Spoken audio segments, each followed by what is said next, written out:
Kumrunt, the grease goblin, grinned crookedly. His head was bursting with ideas, and his hammer and wrench had been idle for far too long. His entire Greasemek clan had just been relocated to a new planet, and Kumrunt was the first to head out in search of scrap to fix and improve. He was a young, greedy, and dangerous orc.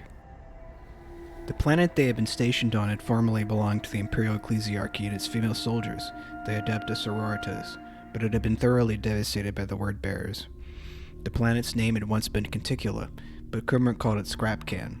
Upon Kumrunt's arrival, everything was destroyed, and the scars of battle were everywhere. Wrecked tanks, collapsed buildings, and rusting machines. Kumrunt's heart began to pound with excitement.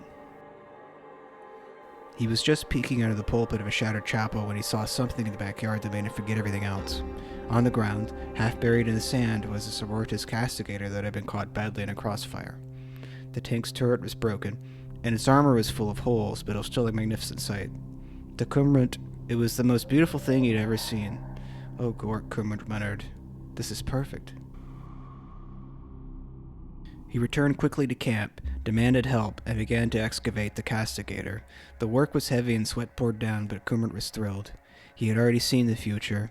He, Kumrunt the Grease Goblin, would lead his Greasemek clan in a massive and mighty wagon built from the ruins of the Sororitas tank. Once the tank was dug out, Kumrunt began to modify it. He cut away all the useless parts like the destroyed turret, added reinforced armor plates, and attached new weapons of his own. He mounted a big chute on top of the tank, and in place of the removed turret, he installed a crane-operated wrecking ball that a Gretchen could operate, while another guided the driver. On the front of the tank, he welded a massive iron jaw that looked exactly like a huge, nasty mouth. He painted the installed parts as best he could in his favorite color, green. Kumrunt sat on the roof of his new wagon, Kumrunt's crown, and grinned. He gave the order to hit the gas, and the ride moved, at first slowly, but surely. The members of his clan cheered and shouted as he drove toward the unknown, ready to find more scrap and build more magnificent machines. He knew his life had just begun, and it would be full of scrap, explosions, and mighty vehicles, and he, Kumrunt the Grease Goblin, was ready for anything the future would bring.